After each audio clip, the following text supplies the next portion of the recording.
మీకు X hamster అని ఒక వెబ్సైట్ ఉంటుంది. దాంట్లో వీళ్ళు ఏం చేస్తారంటే ఇంకా మనకి ఆ వెబ్సైట్లో మనం చూసినప్పుడు నిషేధించబడింది, కానీ కొన్ని యూఆర్ఎల్ ద్వారా వీళ్ళు తెచ్చుకుంటున్నారు. అది వేరే వేరే విధానం ద్వారా. దాంట్లో మనకి లైవ్ అనే ఒక ఆప్షన్ ఉంటుంది.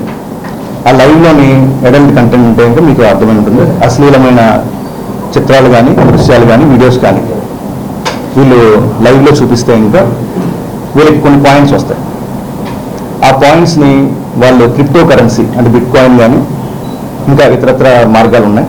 వాటి ద్వారా వీళ్ళు సపోజ్కి కొన్ని పాయింట్లు సంపాదించిన తర్వాత ఆ సైప్రస్ బేస్డ్ కంపెనీ, ఆ దేశ కంపెనీ ఏం చేస్తుందంటే ఇంకా ఒక 50% వాళ్ళ కమిషన్ తీసుకుని మిగతా 50% వీళ్ళకి ఇవ్వడం జరుగుతుంది.